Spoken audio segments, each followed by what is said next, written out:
Welcome to the Learning Pines YouTube. We hope this video helps. You start by securing your data and tools. First, backup apps, photos, and settings to both a local PC and a cloud service so you can restore if needed. Once done, charge the phone above 50% and enable USB debugging in developer options so your PC can talk to the device. Next, download the exact stock firmware and boot image for your model. Confirm checksums to avoid mismatches. These steps prevent data loss and ensure you have the right files to flash.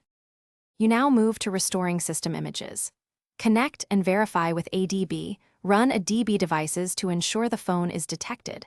Then reboot to the bootloader and, if locked, unlock a temporary bootloader only when necessary. Know that unlocking can wipe data. Once in Fastboot, flash images in order. Boot, vendor, system. Use the exact file names and the sequence because order matters for partition integrity. After flashing, reboot the bootloader one more time and verify partitions mounted correctly before continuing.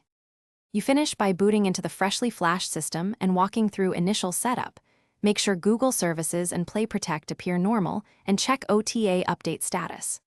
Once stable, wipe cache and Dalvik to clear remnants, then optionally relock the bootloader to restore stock security. Remember, relocking may require signed images. If the device enters a boot loop, don't panic. Reflash the recovery partition, connect via a DB, and inspect logs with a DB logcat to pinpoint errors. That log is your key troubleshooting clue. Thanks for watching. Consider subscribing if we helped you.